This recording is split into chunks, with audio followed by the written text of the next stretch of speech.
Já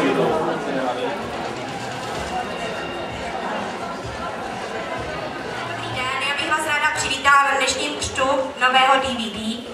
Prosím vás, abyste prostor, který zůstal tady pod pódiem, nechali opravdu dětem na tančení a zůstali do zpěvací. Ahoj děti!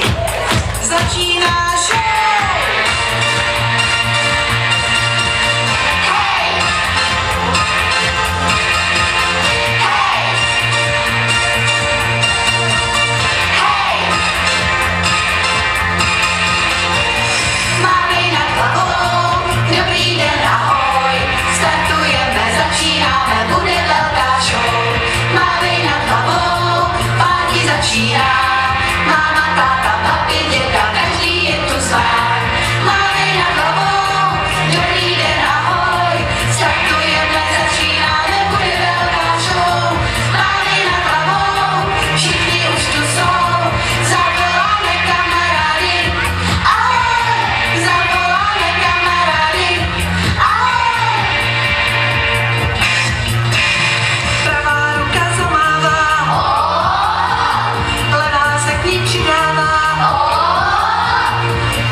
Všem klukům a holčičkám moc vás tady vítám, všem rodičům, kteří přišli na dnešní křest nového ještě. Děkuji. Máme tady už dokonce otevřené, holky už dostaly všechny dole, dostávají, takže natáhněte tlapičku. My tady máme jedno CDčko, jenom abyste věděli, jmenuje se Cvičíme s Míšou 4 a poprosila bych paní Kristovou Dagmar a Míšu, její dceru, jestli by se tady mohli ke mně dostavit a pomohli mi pouštět DVDčko. Musím říct, že bez jejich spolupráce by to nešlo tak hladce a bylo by to trošičku složitější, tak já vám prosím, vezměte si každá skleničku, tak já ho podržím a jedna z vás, že by ho teda polila, tak já přeji vám dětem, aby se vám líbilo, dělali jsme to s nejlepším vědomím. Děkuji, děkuji. Ano, paní Kristové se líbí, Míši taky pomohli mi. Já doufám, že příští rok se tady sejdeme všichni znova, protože my už teď plánujeme, že v létě natočíme nějaké snímky u moře.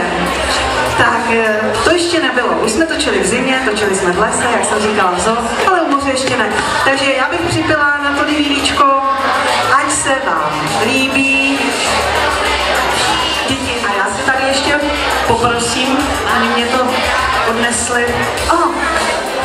Ježiš. Já moc děkuju. Krásná kytička. A já bych tady ještě taky měla mít. něco malého, někde se mi to loudá však mě, tak doufám, že se to donese za malou chvíli. Tak já bych to dokončila. Tak to je náš hasič Jirka. Krásný, že? Urostlý.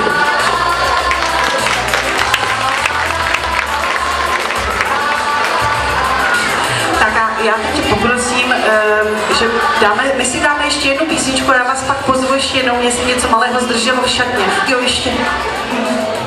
My jsme ukončili předávání trošku dříve, tak Paní Kristová, jestli můžete na malý okamžik, aby...